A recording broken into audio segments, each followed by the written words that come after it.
Hey, joining us once again is the infamous Father Charles Murr. His book is called Murder in the 33rd Degree.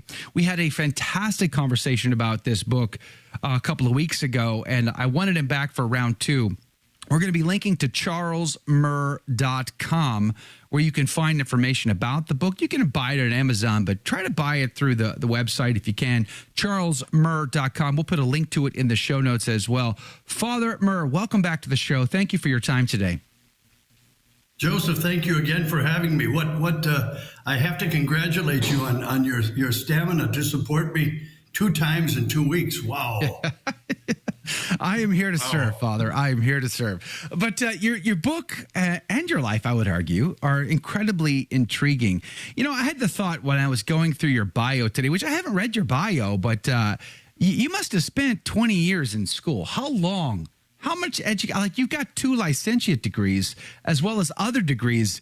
How many years did you spend in a classroom, Father? My parents used to say that I was a professional student, and they would never be rid of me, never be rid of paying for my tuition. Right? I don't know, a lot of years, maybe 30. Wow. Yeah, maybe 30 years. Yeah, something like that. I studied psychology also at NYU under the great Dr. Paul Vitz when I was living in New York and pastor. So those years also count, and 2 years also in Austria. So anyway, I don't call it the curriculum vitae. I refer to it always as my ridiculum vitae. I love how on your website you actually link to your Wikipedia article. I think that's just so funny, actually, because no one trusts Wikipedia. Humility has always been my strong suit. It's very good. So anyway, we'll be linking to that if you want the full curriculum vitae. We'll link to it so you can check out his background. But I want to dive back in. This is about infiltration in the church, the snakes in the grass, the wolves in sheep's clothing, the Freemason plot to destroy or undermine the church. In the last conversation, and we'll be linking to that as well, we had a great conversation about the players, who Archbishop Gagnon, then soon to become Cardinal Gagnon, was, what he was asked to do, what the results of that were, and why nobody seemed to listen to it. But we failed to talk about JP1, and that's kind of where I want to start up in our conversation again this time. Can you just remind me one more time, who are the key players at the conclave that elected what we would know as John Paul I? That's a good question. The key players were Archbishop Giovanni Benelli. After him, Cardinal Sebastian Baggio. What did I say, Archbishop Benelli? It's Cardinal Benelli at this time. Of course, he's in the conclave. He was assigned or named to Florence, Italy, and made a cardinal by Paul VI shortly before the Pope died, to make sure that he was in the conclave. Sebastian Cardinal Baggio, who was the prefect for the Congregation for Bishops. We talked about him the last time we were talking about these things. He was in charge of creating all of the bishops, the Catholic bishops in the world, including, and let me underscore this, the St. Gallen Mafia members. All of them. All of them were named by Cardinal Sebastian Baggio. And also there was Giuseppe Siri. Cardinal Siri, a brilliant man, and a very pious man, was the Archbishop of Genoa. The reason that Siri is so important in all of this is that Siri controlled certainly the majority of the conservative traditionalist votes. There was no question of that. I could go back a little bit further into who Joseph Siri is, but I would just say this. If Pius XII in 1958 had his will, Joseph Siri would be Pope, would have been Pope rather than John the 23rd. Right? Yes. Wow. But Pius XII was very careful to keep his opinion on the matter to himself for a very serious reason. You know the reason? You want to hear this reason? This is a good one. Yes. Well, let's hear it. Pius XI, for whom Pius XII worked for years. Pius XI was a very strong man. Very strong, and very forthright, very, very direct. Pius XI was so sure that the only man who could possibly and worthily succeed him would be Cardinal Pacelli, that is to say, Pius XII. That Pius XI made all of the cardinals swear to him that when he died, they would vote for Pacelli to be the next pope. Wow. Now, can that be done? No, it cannot. No, it cannot. He released them from that they were free to vote. Well, they elected him anyway. Wow. But that's how strong Pius XI wanted. And Pius XII, that almost traumatized him, right? Because if you're going to be elected pope, at least in Cardinal Pacelli's book, you want to be elected pope because of your own merits, not because somebody made everybody else promise to vote for you. So Pius XII did not do that when he was getting ready to die and go to God. He did not take a candidate and say to anybody, here's the man. But had he done that, it would have been Joseph Siri. Joseph Siri was a great man. All right. So you've got we Siri, got Baggio, Benelli, who's controlling the conservative traditional vote. You have Benelli, who's controlling the moderate vote. And you have Sebastian Baggio, who is controlling all of those that he made cardinals. And for Sebastian Baggio, as I said very, very clearly the last time, there's no question that he was a Freemason and creating liberal bishops. He prided himself on that. So you've got these three schools in that conclave. Now, Benelli, you mentioned a minute ago. You mentioned a minute ago that Benelli brought us the St. Gallen Mafia. And just to remind our audience here, St. Gallen Mafia includes... No, not Benelli. No, Baggio. Mea culpa. Yeah. Baggio created the St. Gallen. We've got all of these Italian names that begin with a B, which is a problem. Yeah. Right. Oh, I just want to remind everybody that McCarrick is in that list, that we got McCarrick thanks to Baggio. Absolutely. And McCarrick just got a pass. He's no longer going to be punished for any crimes he's ever committed.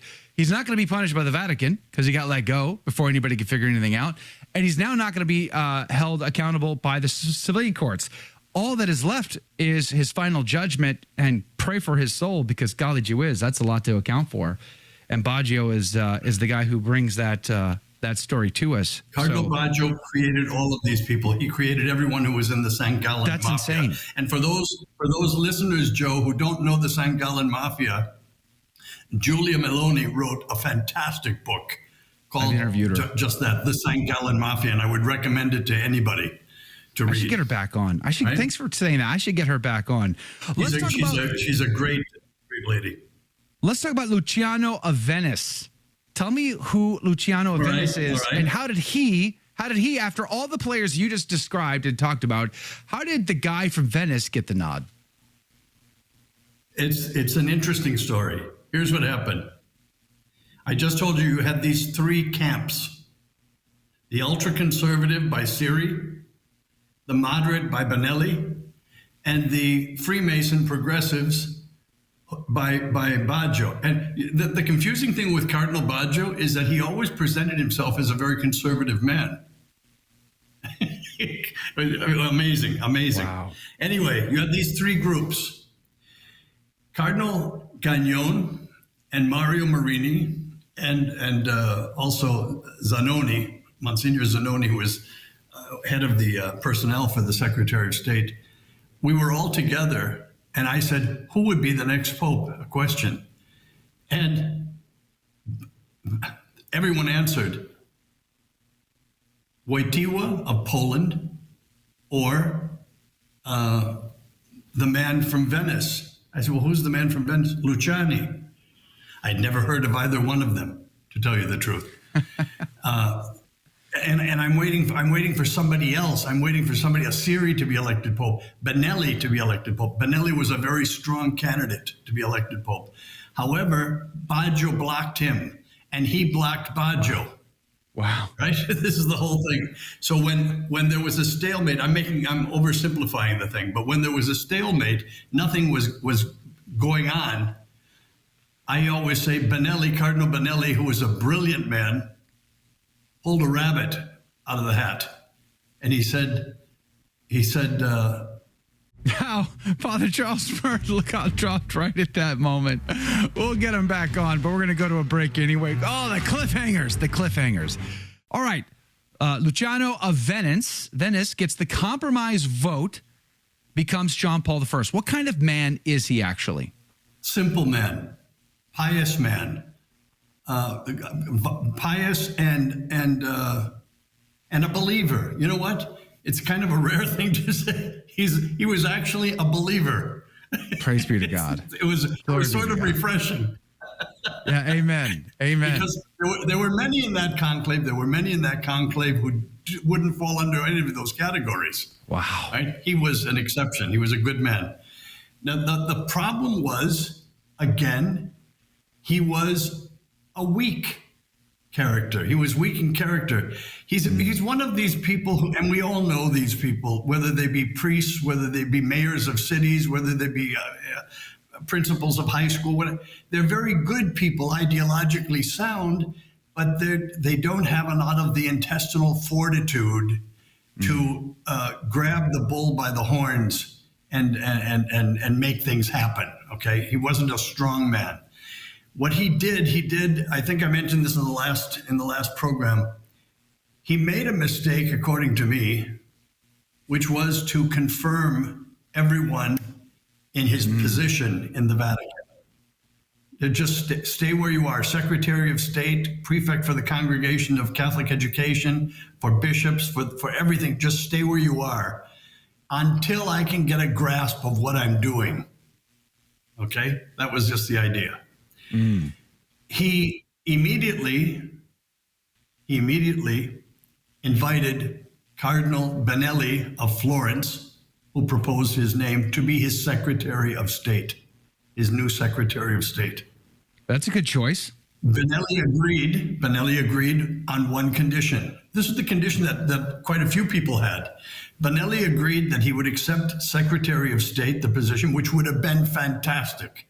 They would have made a duo like Pius the 10th and Cardinal Ralph Meri del Val. I'm telling you, they would have done it. Wow. It was fantastic. But Benelli said, as soon as you get rid of Baggio, get Baggio out of the congregation for bishops, get him out. Then we'll start over. All right. And so the new Pope said, and how would you propose I go about doing that? Right? This is a man who's timid. He's timid. Well, do you remember seeing him? Do you remember hearing him? He was the kind of person who my dad used to say wouldn't swat a fly in self-defense. Right. This is why they call him the smiling Pope, right? That's right. He was smiling all the time. That's it. Right? So Cardinal Benelli of Florence said to him, I will be your Secretary of State. I'll accept that. You call in Archbishop Gagnon immediately and get the result of his 3-year study on the Roman Curia. Get that study from him. Sit down with him, talk to him, understand what happened, so that we'll be able to reestablish the church government. Okay, you're talking about cleaning house. You're talking about cleaning house here. If you're asking for me, Benelli, to be your Secretary of State, you're asking to clean house. I want you to read Gagnon's report, a 3-year report that he did on the Roman Curia. Then we can talk. All right. Wow. He did. I know he did because I drove Archbishop Gagnon to that audience. Right? Waited for him and then drove him home. Was very happy with it. Presented to the Holy Father He presented to the Holy Father the same documentation that Paul VI, 3 months before, refused to read and pushed back into Gagnon's lap across the desk. Said, no, I can't do it. I can't. I'm just not up to it. Well, he must have known that he was not long for this world. And, you know, in all fairness, he probably didn't have the stamina, the energy to take on such a task. And besides, he was also working his last few months as Pope without Benelli at his side. And Benelli was the only one that he trusted. Pope Paul VI had to promote Benelli as Cardinal of Florence to get him out of the Vatican and make him a cardinal so that he could be in the next conclave. Do you see what I'm saying? Right? Yeah. This is the setup. All right. The church politics, like the intrigue is it's a lot of fun. You know, I was remembering something, Joe, from our last show. You asked me, why would they keep these people present and not expel them of this thing? And I said, part of it, not all of it, but part of it is when you know you've got a spy, you know you've got somebody against you who's reporting to other people, you like to keep that person close by and watch him, right? Cardinal Benelli told me this. I heard it from his mouth. Because he was asked the question by Marini, and we were having dinner together, and Marini said, please tell Don Carlo. He said, he doesn't believe me what happens every time you pick up the phone as Sub-Secretary of State in the Vatican. And Benelli said, when I pick up the phone, I'm talking not only to the person I called, but to 6 other people who are on the line. And one of them he mentioned was the Soviet Union embassy, which was right up the street. Every time he picked up a phone, everything was public, and he knew it. So he said you had to talk in a certain way. Everything had to be coded, this, that, and the other thing. Anyway, you're dealing with a lot of. We're going to run out of time on the radio side. Let me cut to the chase because I don't want to run out of time. Let's talk about the night the Pope, the smiling Pope, finally confronts Baggio, and I have an image of Darth Vader in my mind in this regard. Baggio being Darth Vader. So tell me about that night. Here's the plan. Here's the plan. They finally worked it out. The Pope read Gagnon's report. He called up Baggio and said, "I want to meet with you." Baggio refused him 2 different times. Refused to meet with the Pope. Right? Of course he did. Finally, because he was busy. Yeah. Busy guy. I'm busy. Imagine the Pope calling, I'm busy. So anyway, he said, all right, then I'll meet you. I'll have you come to my study tonight at 8 o'clock. You're done with any appointments during the day. You're free. 8 o'clock we'll meet. Baggio couldn't refuse. He went there at 8 o'clock at night to the Apostolic Palace, met with the new Pope, sat down with him, and the Pope proposed the following. Remember we said on the last program, you're not kicked out, you're not thrown out, you're promoted to get rid of you? The Pope presented to him the following. I'll name you Archbishop of Venice. I know Venice is empty because it used to be my see. I'm now Pope. It's empty. We need a new man there. You go there and be the Cardinal Archbishop of Venice. And of course, Baggio knew what was happening. He knew what was happening. They were trying to get rid of him. And he wasn't about to give up the most powerful position in the Catholic Church. That is the creation of all the Catholic bishops around the world. Wow. He refused. We're down to mere seconds now before we have to say goodbye. Father, are you telling me that the last night John Paul I was alive was spent in argument with Baggio? Shouting argument, yes.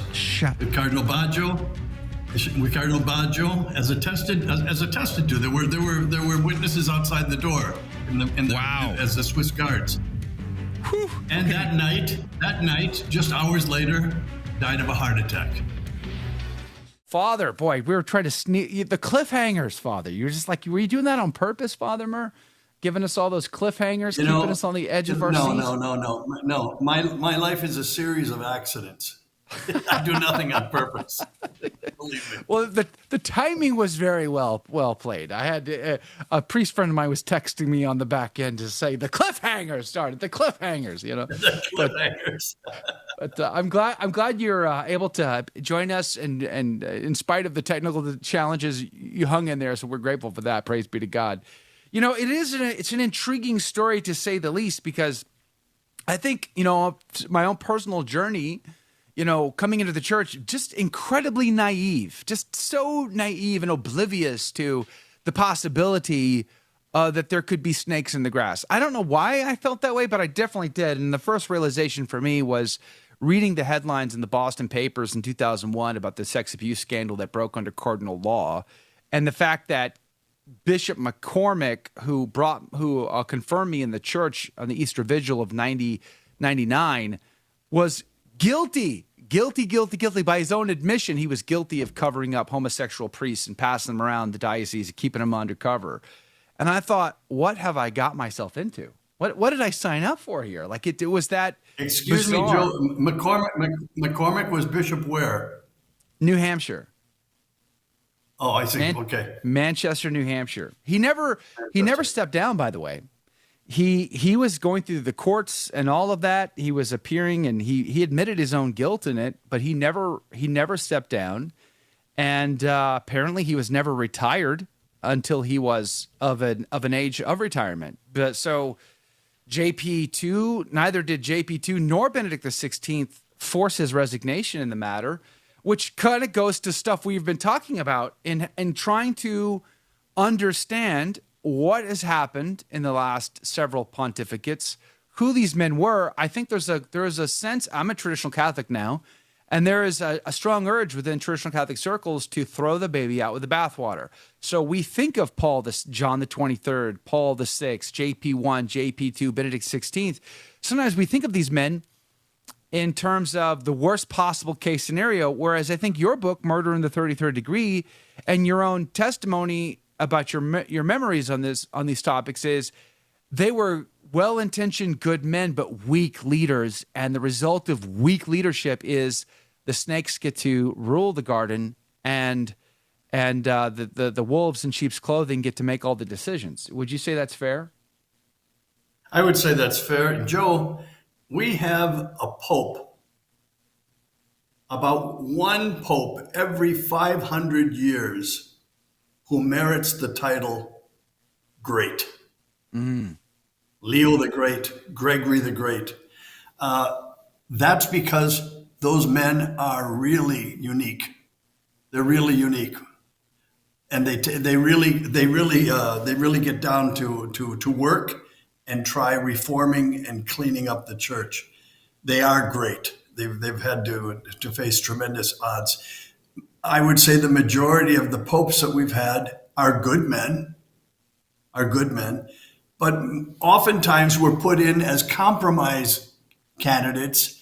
Don't rock the boat, don't stand up in the boat, don't make waves, that kind of thing. And when real problems come, you don't have real leadership. That's the problem. With many of the crises that have come about in the church, it would have been so much better if we had a man who stood up and said, like Harry Truman, the buck stops here. Right? Yeah. We're taking care of it. We're taking care of it. We've made mistakes. We're taking care of it. But no, they spend years telling you how they have not made mistakes, which of course turns out to be fabrication. It's kind of a mess. We need strong men. Mario Marini said to me one time, just to give you an idea of a strong man, and he was one of the strongest men I've ever met in the Secretary of State. He said, they're talking about all of these problems in the church. He said, I could take care of these problems in the church with the beheading of 3 men. That's it. Yeah.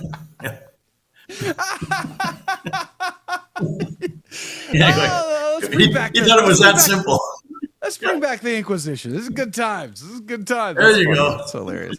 All right, I want to go back to. I also want to talk about JP2, by the way, but let's go back to JP1. So that night, I mean, again, just to paint that picture, I think it's super fascinating. You got a guy who's well-intentioned, good man, a pious man, And you said earlier during the interview on the radio side, you said that he believes in God and how rare a quality that can be amongst the curial officials sometimes.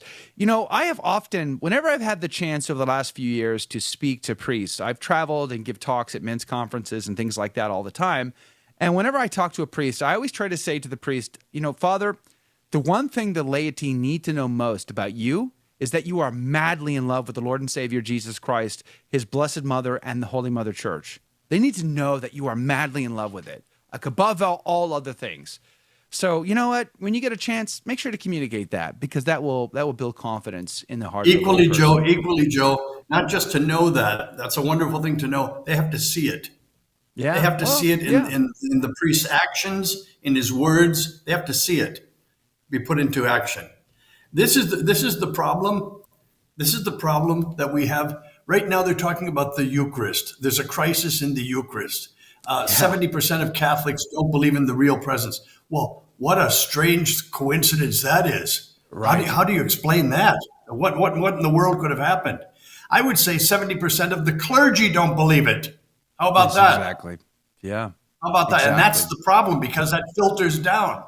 Where you have a man who's scrupulous about how he touches, the veneration he has, everything about the Eucharist, you have a respect for it. Where you have a man throwing things over this way, throwing things over that way, that sitting down while lay people give out communion, you're showing there's no real belief. There's nothing there. This is the problem. This is what problem. And we do have, whether you want to believe it or not, we have a number. I'm not going to give us even a percentage. I wouldn't dare do that. I can't. But we have a number of priests, bishops, cardinals, who I really think doubt the existence of God. Yeah, and the reason for this, Joe, is a very good reason. It's not just because they're wicked people. They became wicked people. They became wicked men over the years by disassociating themselves from God, by making decisions that didn't take into account God or morality, and by an absolute lack of prayer, an absolute lack of relationship daily with God. You lived that for a while, and you stopped having anything special in your life. Things aren't special any longer. You can go on to justify anything. I also believe that there, especially like in America, like my part of America here in Texas, we have mega parishes. It's the trend in these big cities, these big dioceses. Galveston, Houston's where I'm at. We have 130 parishes. More than 30 of them have north of 3,000 registered families. The largest one probably has 15,000 registered families. If you think about that situation, how is it at all possible that the bishop is going to have a father-son relationship with his pastors? It's not. It's executive, CEO, and branch manager. That's the relationship that they have. Similarly, father and parishioner becomes also very distant, very anesthetized, very synthetic. There's just this separation, this numbness between pastor and layfolk. It's not a true organic relationship, because the mega parish is a symptom of a priest shortage, masked under the guise of a full parking lot, over the weekends. And so we think, everything is great, everything's wonderful. And in reality, it's just not. And that's what we're dealing with in our country. There's no father-son pastoral relationship, in the church anymore. It's very, very corporate America. I only saw this one time in the United States of America. I'm not saying it only happened one time. I only saw it one time. I went to Lincoln, Nebraska in the late 90s, I believe it was, or not late 80s, and was invited by Bishop Flavin. I should know the man's name. What a shame. I should be ashamed of myself. Anyway, he invited me to Lincoln, Nebraska, to his diocese. I never saw anything like this before. He said, "What are you doing tomorrow?" I said, "Well, I'm at your orders. I came here to speak about a particular problem. I was trying to help a group of nuns get established." He said, "Well, listen, tomorrow's off because tomorrow I have a barbecue here with all the priests." Oh, wow. I said, "You have a what?" He said, "We have a barbecue. I have a barbecue twice a month the first half of the month with one half of the priests, the next half of the month with the other half of the priests. So there's always somebody left at the parishes. And then we mix that up and back and forth. So I get to know all of them and they get to know me. I said, "You're kidding." He said, "No, I'm not kidding. No, tomorrow." Good. I get out there at 11 o'clock in the morning. All of these priests show up and the bishop is making the hamburgers and hot dogs on a grill. That's great. Right? Yeah, I swear, I couldn't believe it. And he said, "Hey, Joe, how are you? Come here, Frank. Frank, have you seen Joe's new boat or this and the other? And Frank, didn't you go to Rome last month and you saw his sister?" And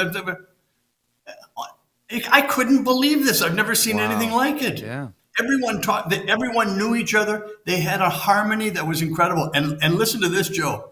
They were not all theologically on the same page. I can imagine. Sure. Right? Yeah. But in caritas, in charity, they were, and it was fantastic to see. When the Second Vatican Council asks for reform, that's what they were talking about. Precisely what you were talking about. There has to be a reform between the relationship of the bishop to his clergy, the clergy to the laity. That's what needed reform. That's what was not reformed, unfortunately. Okay, no, I've spoken enough. There you are. Yeah, the other side took that ball and they ran full on, and we know the results now. These many years later, the statistics do not lie. They speak for themselves in every single category, save one.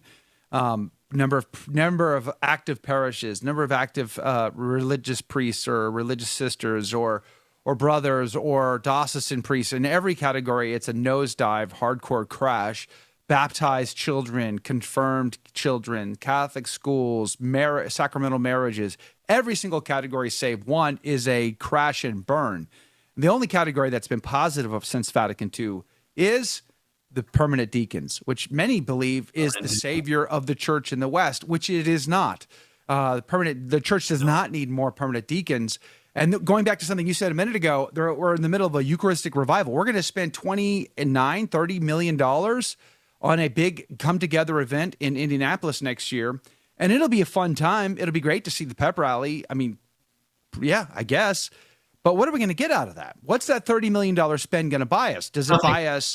Does it buy us instead of 70% don't believe? Did we get down to 50% that don't believe at that point? The reality is nothing will change. And because I argue they're just not serious about doing the things that will actually move the needle. Ad orientem, communion on the tongue, kneeling at the rail. Yes, the reverence. Look, Mass. Joe, if you had communion, the reception of communion would require a person to be kneeling and have communion on the tongue, not touching this. Do you know how many problems you would avoid? Yeah, most.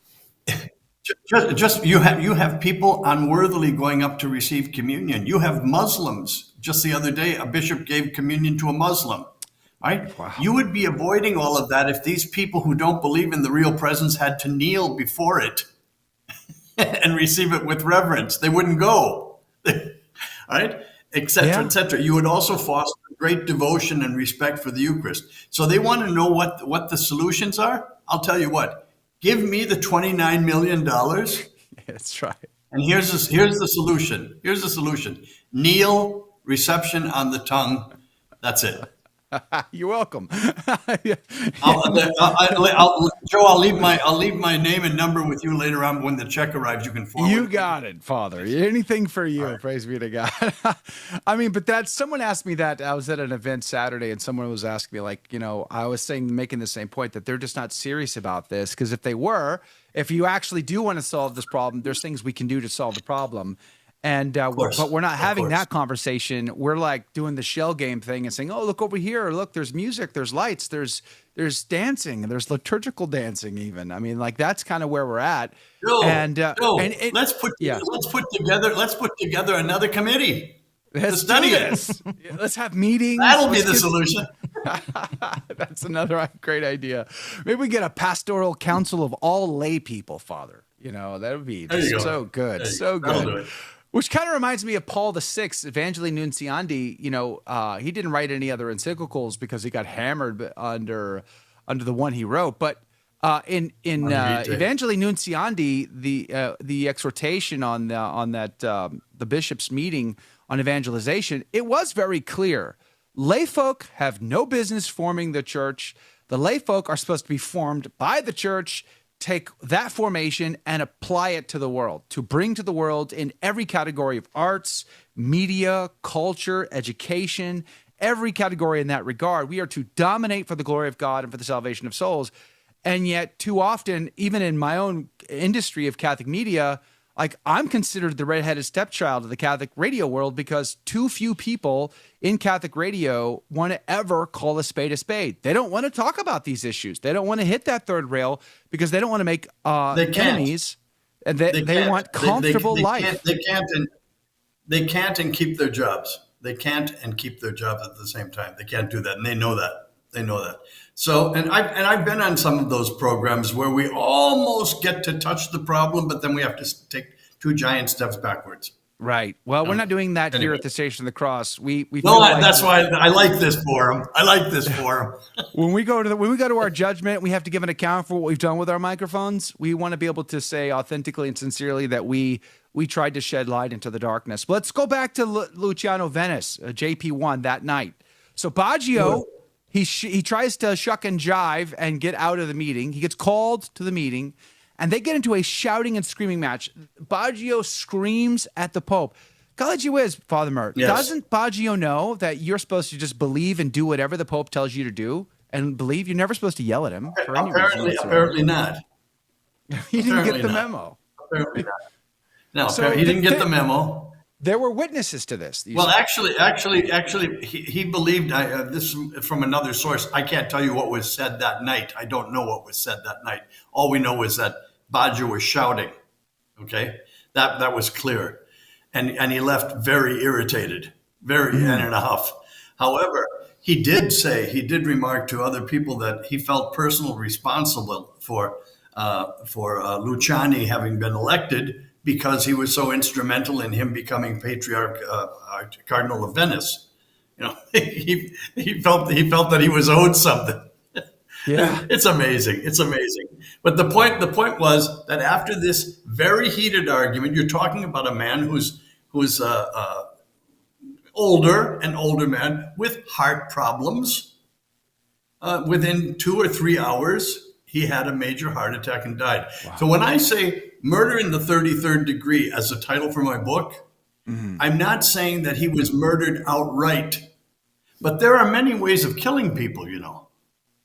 Yeah. There are many ways of killing someone. And this is one of them.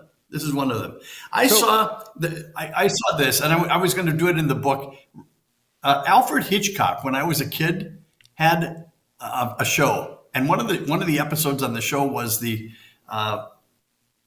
I think it was called The Barber or something. It starred Peter Fonda. Remember Peter Fonda, Jane's younger brother? Yeah. Yeah. Anyway, it starred him, and I'm not going to get into the whole thing, but his father was falsely accused and killed by the mayor of the town. Right. So this kid left town, and then came back years later with a barber's degree. Had gone to barber college. And he took over the barber shop, and he waited for the mayor to come in for a shave, right? And when he was shaving the mayor with everything pulled down and the door locked, he started telling the mayor who he was, that he was the son of the man that the mayor condemned for a crime that the mayor had committed himself. And as he was shaving him, the mayor had this massive heart attack in the barber chair. So he didn't have to. So there was no murder committed per se, but of course he was responsible for his death. I liken that to this. I liken that story that I remembered very well from youth to this situation. He got off scot-free. The next day, the following day, of course, we heard about the death of the Pope at about 7:30 in the morning on Vatican Radio, and by 10 o'clock or so, Vatican Radio was interviewing all these different people, you know, like you would do for a president of the United States. And it's amazing because Cardinal Colombo, I remember Cardinal Colombo saying, well, I was just with the Pope last week, and he seemed in great spirits and strong and this, that, and the other thing, you know, and all of these kind of things. Well, they asked Baggio and Cardinal Sebastian Baggio, your opinion, Cardinal Eminence. What's your opinion? Now, this is the last man who saw him alive. Yes. You know, wouldn't you say this is incredible? I was just with him last night. He was fine. No, Cardinal Baggio, the only thing he could say for his interview, and I have it on tape, was "Ma che colpo! What a blow! What a blow! What a blow!" And just kept walking. No one called him out on that. That's like, no, I mean, that just blows my mind. Here's a question that I have about that, though. Okay, so was Baggio aware that Pope John Paul I had a weak heart? Was he aware of sort of a weaker nature of him? I think he must have been. I was aware of it. So I was aware of it.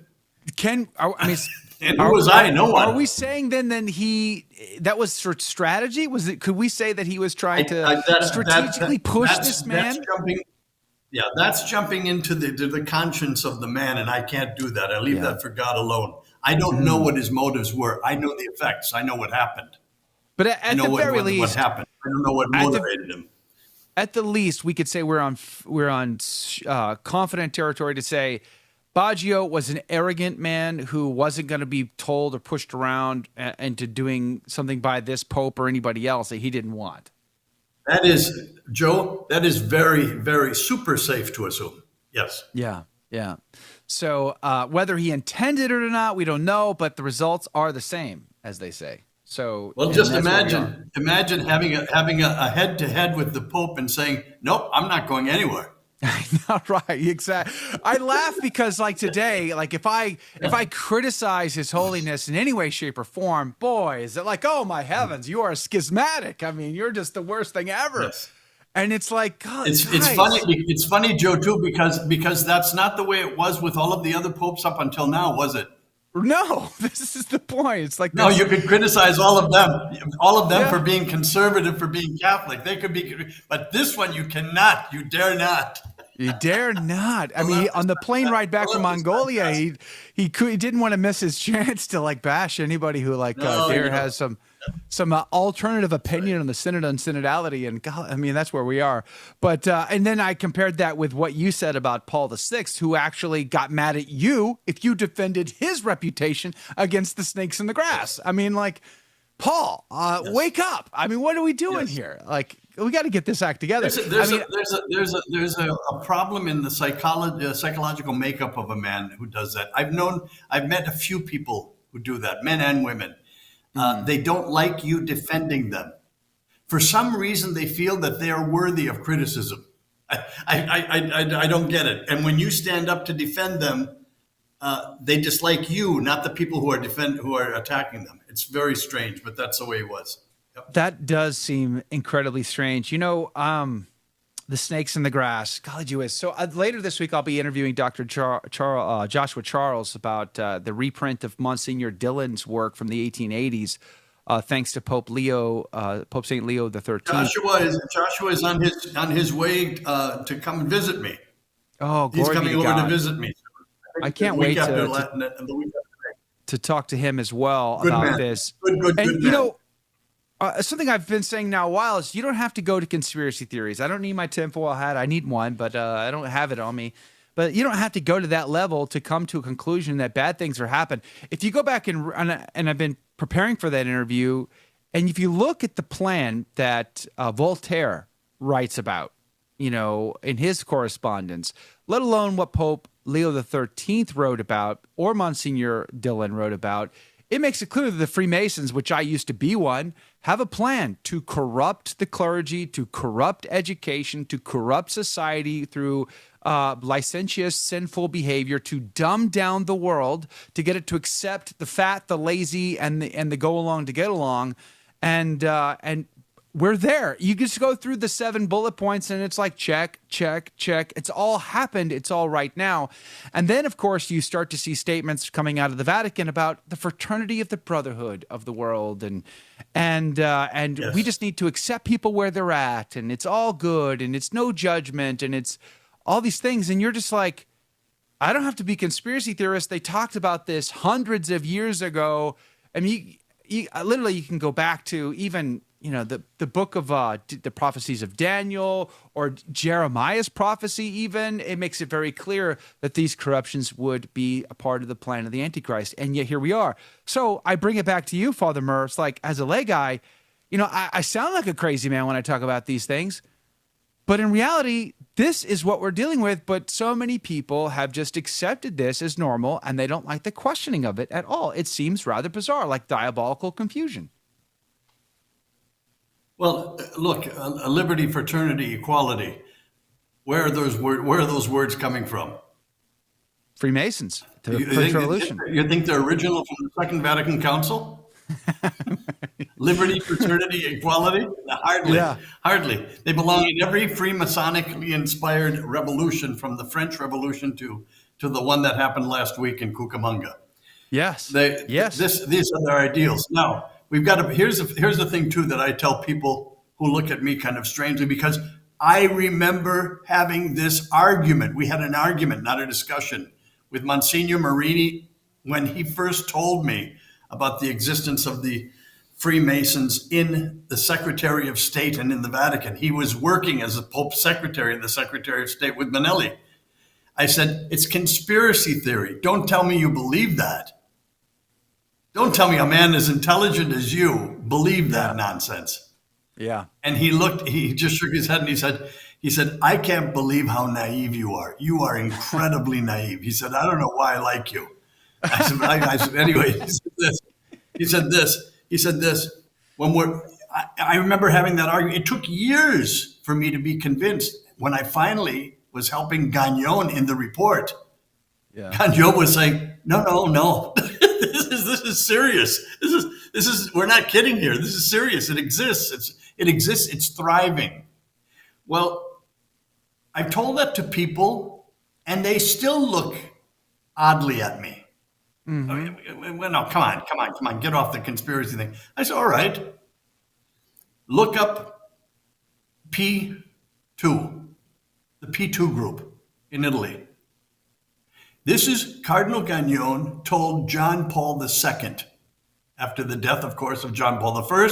The same election was held with the same dynamics, and the same Benelli pulled another white rabbit out of the hat by the name of Wojtyła. Right? Wow. The same thing. And Wojtyła finally asked Benelli to be his Secretary of State. And Benelli died, 61 years of age, died of a heart attack within, I think 8 days later. Anyway, 10 days. Healthy as a horse. Yeah. Yes. Anyway, so now we've got this whole thing going on with the Vatican Bank. Cardinal Gagnon brought this to JP2's attention. He said, here's what's happening. He said, you've got a Freemason naming all the bishops of the world.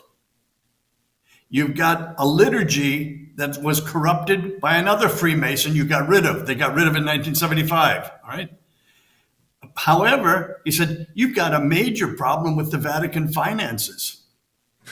Yes. The Vatican, what they call the Vatican Bank, a major problem.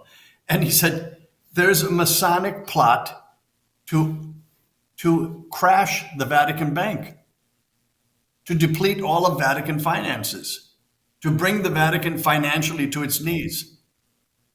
John Paul II couldn't believe that.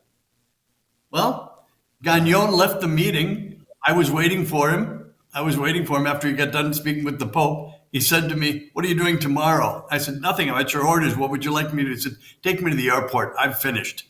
I've had it. I've had it. I'm leaving. I'm resigning. I can't deal with these people any longer. Anyway, he said, the Pope refused to believe me with the Vatican Bank. Well, what happened immediately after? P2, Propaganda 2, the Freemasons of Italy did all they could to topple Vatican finances. This was the Vatican Bank scandal. Who was it started by? It was started by the Freemasons of Italy. Who went to jail? The Freemasons of Italy, who were condemned as Freemasons. It's in the condemnation and the trial. The Freemasonic lodges of Italy. Yeah. Wow. Propaganda 2. They're in jail. Well, the ones that weren't killed. You'd have thought that would The have ones that woken weren't killed and JP2 up, didn't though. commit suicide. Why didn't JP2 get onto the game plan then? Why didn't he just get very serious about firing all the snakes in the grass? He was because he was out in his mind. The problem with the church was that the church was not active in the marketplace. We weren't out there. We weren't out in the public getting things going. This was the problem. He's coming from a whole Polish, not just a background, a Polish way of being about the church and everything else, which was the experience of the church in Poland is magnificent. The history of it, but he had this dynamic. He had won over communism. He and Ronald Reagan took it on, and they were victors over communism. They had overcome it. Well, his idea was to preach Christ to the world. And he did this by taking trips all over the world. I told you 104 of them. Yeah. During his pontificate. Vatican loved all those Well, trips. what he did not do, when you're traveling the world, what you're not doing is taking care of home base. And they loved that he wasn't taking care of home base. He was applauded every trip he made. Rob, bravo, right. Another one, Holy Father. You should go further the next time. They haven't heard you. They haven't heard you in Cucamonga for a while. It's amazing. It's amazing. But and also Cardinal Gagnon told him one last thing right before he left, and I picked him up. I was waiting for him in Cortilis San Damaso. He said, Holy Father, there's also a plot to assassinate you. I said, you told that to the Pope? He said, I did. He said, I told it to him 15 minutes ago. I said, and what did he say? He said, he didn't believe that either. I said, that's it. How'd that work out? I said, well, where is this coming from? I said, where is this coming from? He said, from the Eastern Bloc. That's all he said. Well, Gagnon left. He resigned. I brought up his resignation to Cardinal Villot, brought him to the airport, and he took off for Colombia to go work with people in the jungle.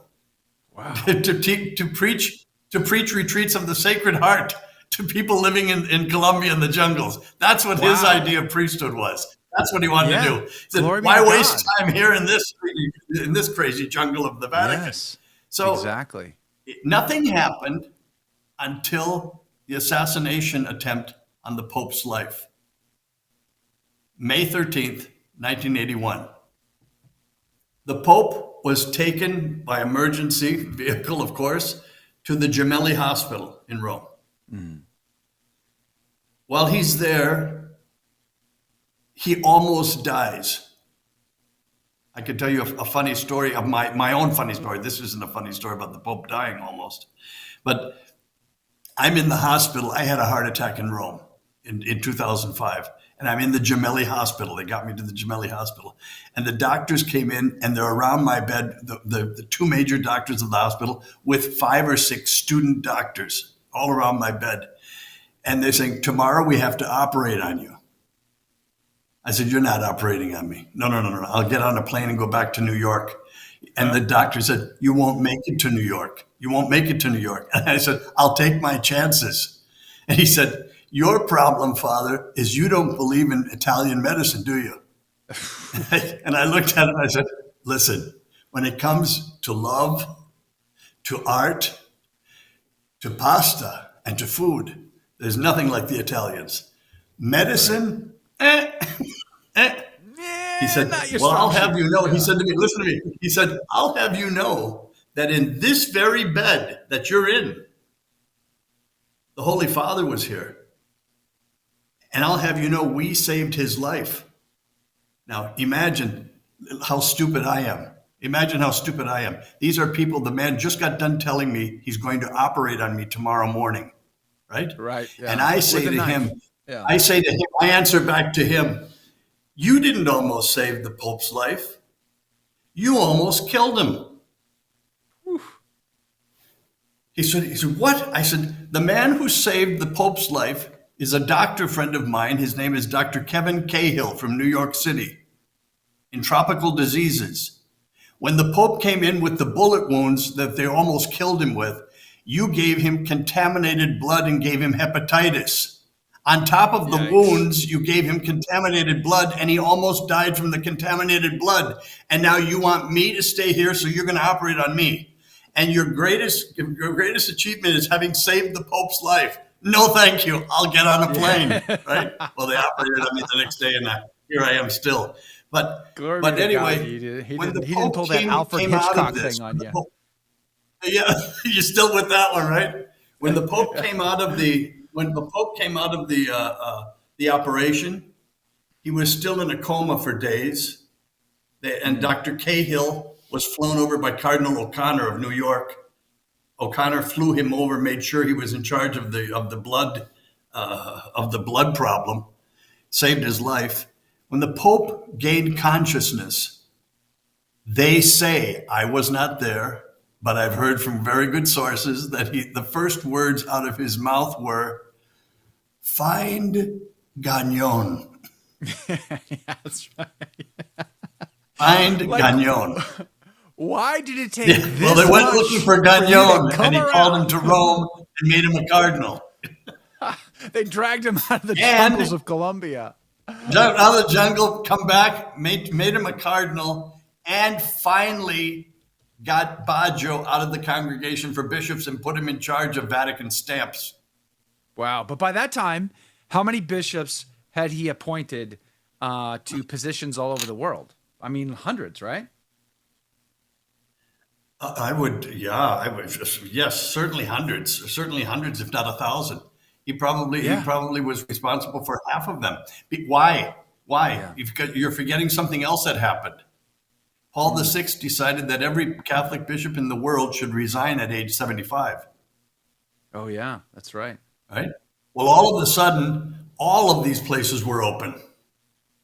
And the man who filled all of those slots was Sebastian Cardinal Baggio. Baggio.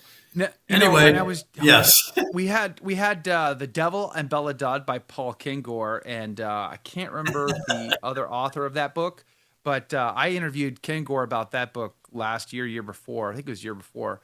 And Paul Kingor is fantastic man also. Fantastic. And then when you go through, and that's the best documented evidence on Belladad anywhere. So it really does get to the brass tacks of what did she do, what did she claim, what did she actually do, and what's the proof of it. And it becomes very clear that they in fact the communists did try to infiltrate the seminaries in the United States, and I would argue and beyond. And clearly, if you go back and read Monsignor Dillon's work, it becomes clear that the Freemasons and the communists were cooperators in the cause of corruption of the church and society. And then, Baggio could have easily put 1,000 men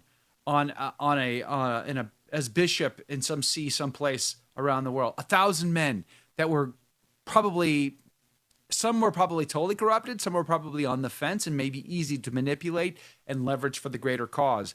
And here we are reeling in all of this now. Joe, you have to remember something else. Keep in mind something else. There's a dossier on each one of these men. Yeah. Right? Somebody holds the information of anything unseemly, any problem that there was in the past. They can be easily controlled. You know that. There's also something else that happened. Also something else.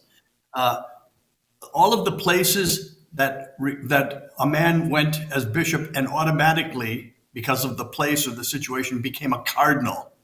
Baggio was particularly fond of those positions, and all of his friends were named to those positions. A lot of amazing stuff. A lot of amazing stuff. Do we know? Incredible. Is it fair to say that there are cardinals in the Curia today who are members of the Freemasons? Oh, I believe so. Now, do I have any proof of that? Concrete proof? No, I don't. But I couldn't understand why all of a sudden there wouldn't be. Right. But here's something else too that I want your listeners to understand, and that's very important about the communist infiltration, the Freemasonic infiltration, the Gnostic infiltration. This is from one of the oldest heresies in the world. All of this.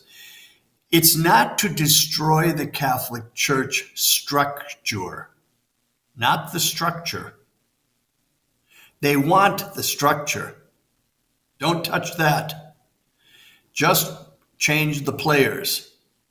Keep the structure. The structure is absolutely fundamentally important to what they want. Nobody in the world has been able to duplicate the structure of the Roman Catholic Church. Right. No one. Yeah. Yeah. All right. Don't touch that. Just change the players. Wow. You know, I want to go ask you something again about Malachi Martin. I asked you this a little bit. I think you chimed in on Malachi Martin a little bit, somebody you knew. I theorized that Paul VI let him out, let him go do what he wanted because maybe he knew who the players were and had the files. Like he knew who the dirt was. Do you think, like, why would Paul VI let him out of his commitment, his religious vows with the Jesuits? Why would he allow him to go live as a lay person?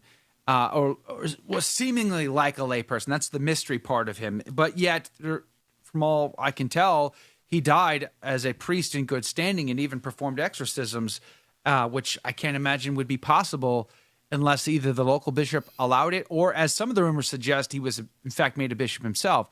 But like, did Malachi Martin have like a J. Edgar Hoover type of file on the players? I don't know that he did. I don't know. I knew Malachi. We were friends. As I think I told you the last time, I liked him.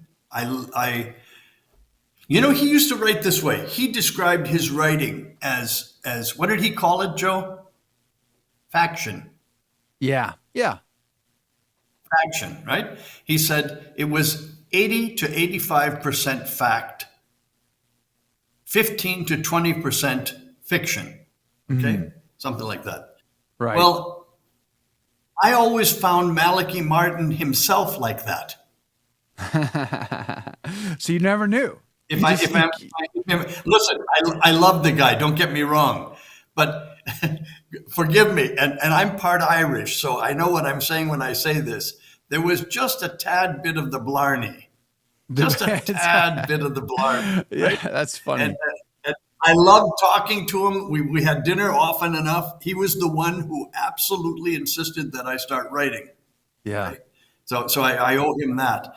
But I don't know. Well, the reason why I think it's fascinating. First of all, remember this.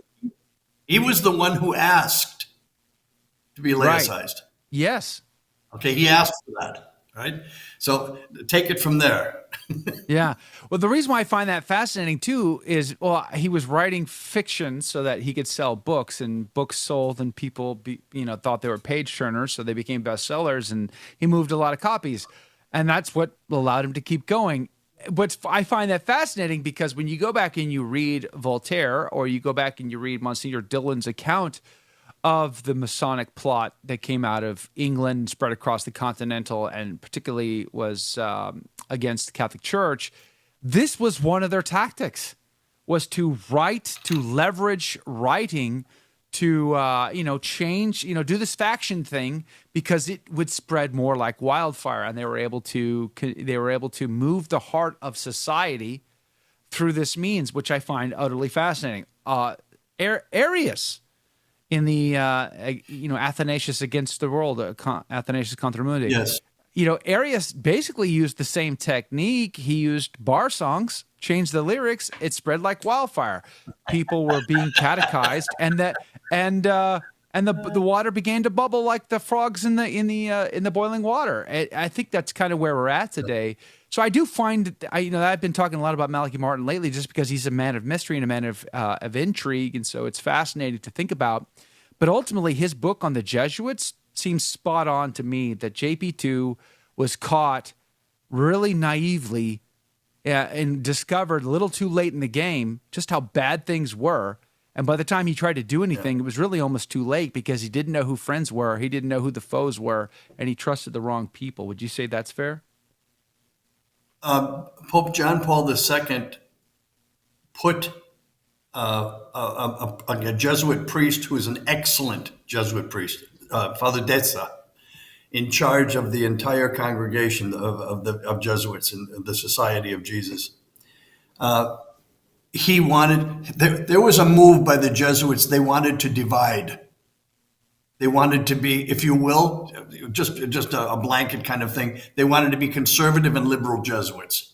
They wanted to divide the Society of Jesus, the Society of Jesus, and I almost said the Society of Judas.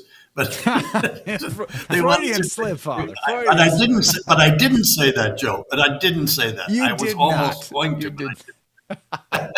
Anyway, they wanted to divide because it was so divided already. Yeah. For whatever his reason, John Paul II didn't want that. He didn't want to historically be remembered as the Pope who permitted that. He held the Jesuits in such high esteem, as they were held by everybody. They were the Marine Corps of the Catholic Church. They were these great men. Right? He didn't want to do that. Well, he then took Dessa out and let them have these elections, and they named, I don't know who they named. They named, I think it was a Hollander. Fine, good. But I mean, that's it. And then they've gone downhill from there on. And they're simply not the defenders of the faith that they were at all. We know that. Yeah, they were supposed to defend the Pope. They were his personal, they would defend the papacy. They would, especially against the Protestant Revolution that took place in the church. That was their origin. And they certainly weren't doing that anymore. They had a formation, Joe, that I don't think most people understand. I'm talking about the old formation from the beginning, the 19th century, the 20th century. They were to be individuals. At the Gregorian University at around 5:30, 6 o'clock, if you had an appointment with one of the professors, they all lived in the university. I would walk down the hall to the professor's room, which is his bedroom, his study, his everything, right?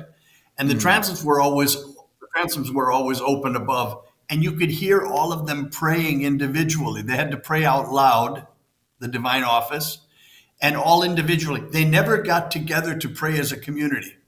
Wow. Because they were not trained to be community people. They were trained to be individuals, and they were trained to be on their own. They were trained to be able to be dropped off in the middle of Mongolia alone and survive and make converts. Right? That's what they were trained to do. Yeah, so they did not pray together. There was a great Jesuit friend I had, one of my professors at the Gregorian University, Father John Navone. He was there for over 40 years. He told me that he said how painful it was during novitiate that he would be in the center of a circle and all of his classmates go around in a circle telling him his faults and almost mocking him. And they would do that to each other so that nobody absolutely depended on another. You were to be individuals. You were to be individually strong, right? And maintain and survive alone. They were serious people. These guys. And John Paul II did not want to be responsible for breaking that up.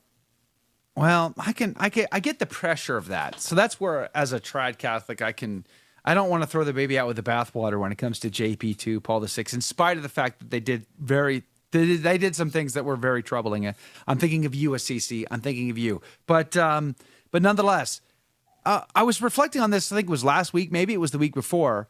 Like, we remember the great stories of Jesuits that would go into the mission field for the sole purpose of making conversions. Today, we don't hardly ever hear of stories of missionaries being sent into Muslim countries or other places, to make converts. I beg to differ. There was I believe a Jesuit missionary who had been for 40 years in the Amazon, and he was quite remarkable. He remarkable. He said that his proudest achievement was never having made a convert in 40 years. Yeah, I beg to differ with you. You're not looking at this properly. Mea culpa, mea maxima culpa. I'm so sorry, Father. You're right. There, woof, man, that is impressive. You're just not seeing things the way you should be seeing them. You're not thinking synodally, Joe. That would make the North American martyrs. That would make the North American martyrs very proud indeed. You're just not thinking synodally. Because I'm sure that Jesuit missionary. that Jesuit missionary, it probably was he martyred for the faith? I mean, he must have been tortured at a very minimum, right? In the Amazonian jungle before not making any converts to the church. Oh, no. He's still there. They love him. That's right. I forget. I think he just erected a shrine to the Pachamama. I think the Pachamama has a new shrine or something. Yeah. Oh, the times we live in. It's amazing. It's amazing. We could really use a reform. I got to tell you this. I said to Cardinal Gagnon shortly before his death, we traveled all over the place on different trips. Every time he made a trip, he asked me to come with him. One of the trips was to Lebanon. And on the way back, we were in the plane. I said, Eminence, was it on the plane or we were driving? I can't remember, one of the two. I said, Eminence, wouldn't it be good to have to call a third Vatican Council? I mean, just to get straight what the second one was about. Right. Let's get everybody together and try to figure out the second one. Are we following the spirit? Are we talking about following the letter? Are we? Let's. And Gagnon looked right at me as if I were the stupidest man alive. He had a look on his face. He said, and he had this beautiful, beautiful French Canadian accent. He said, "You would give those terrible people another chance to destroy what they didn't get a chance to destroy the first time?" Yeah, that's right. Yes, that's right. You're right. You're right. You're a good man, Father. You're going to give them another round, another mulligan, because they didn't. No, they're going to give me another round after they watch this. Oh man, well it'll be fine. It'll be fine. It's just the three of us anyway, Father. Nobody else is watching. Let's end on a more positive note, Father. So let's talk about this. I think we've clearly demonstrated just how bad things are. Snakes in the grass, wolves in sheep's clothing at the highest rank in the Vatican. We see a corruption and a degradation of society at every level. It seems like the Freemasons have accomplished their ends through all of their sub-secret societies and their manipulations. So what are we as lay folk? What is the lay person supposed to do? Are we supposed to just memorize the Council of Trent? Is that the remedy to what we see in front of us? Will that solve all of our problems? Or what should we be doing as lay people under all of this? Can I tell you what I've been doing as a priest? Sure. And then you can apply it or not apply it. Okay. I sort of gave up on the establishment coming to my aid or coming to anybody else's aid, truly, right? I stopped saying the Novus Ordo Mass about when Pope Benedict gave the permission. When was that? Almost 10 years ago. On my birthday. More than 10 years ago. It was on my birthday in 2007. I remember the day very well. That's it. 2007. The next day, I started learning and practicing to say the Tridentine Mass, and I would never go back. I would never go back, because to me, all of the sudden. Now listen, I've been offering the other Mass for 35 years, 40 years. All of a sudden, the sacredness came back. The sacrifice of the cross came back.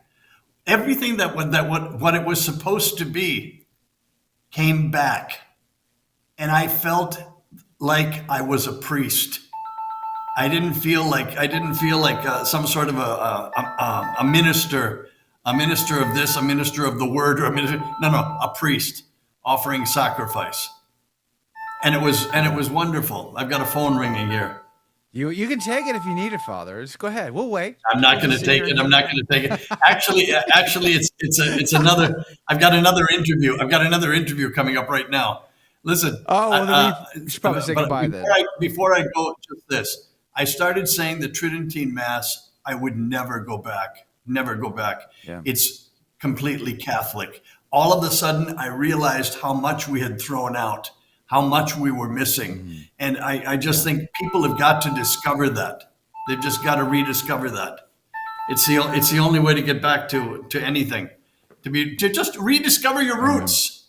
Who are you? Praise be to God. Look, God bless we've you. got all of these groups all over the world, all of a sudden very proud of their ethnicity. Okay, well, good. You're Be obviously proud in of your demand, Catholic. so Your Catholic.